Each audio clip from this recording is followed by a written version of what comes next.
हावड़ा की सड़कों पर बुधवार के दिन उस वक्त तनाव फैल गया जब बीजेपी उम्मीदवार संजय सिंह के समर्थन में निकले रोड शो को बाधित करने की कोशिश की गई। टीएमसी कार्यकर्ताओं पर आरोप है कि उन्होंने इस दौरान जय बांग्ला के नारे लगाए, जिससे माहौल बिगड़ गया। विपक्ष की इस चुनौती का जवाब शुभेंदु अधिकारी ने अपने अंदाज में दिया। उन्होंने गुस्से में दहाड़ते हुए टीएमसी हटाओ, बंगाल बचाओ का नारा लगाया, जिसके बाद बीजेपी और टीएमसी के समर्थक आमने सामने आ गए। स्थिति इतनी गंभीर हो गई कि पुलिस अधिकारियों को कड़ी मशक्कत के बाद दोनों पक्षों को अलग करना पड़ा।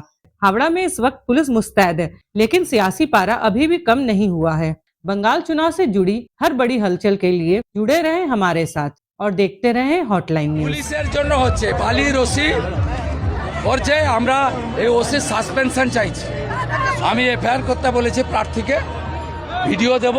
এটা সুবিধা পোর্টালে পারমিশন নিয়ে কর্মসূচি আটকানোর ক্ষমতা নেই। কৈলাসের যারা কাটমানি কালেক্ট করে তোলাবাজরা, টোটো থেকে অটো থেকে হকারদের কাছ থেকে মাল চলে যায়। 20,000-এর একটা কম ভোটে এখান থেকে বিজেপি জিতবে না। 20,000 প্লাস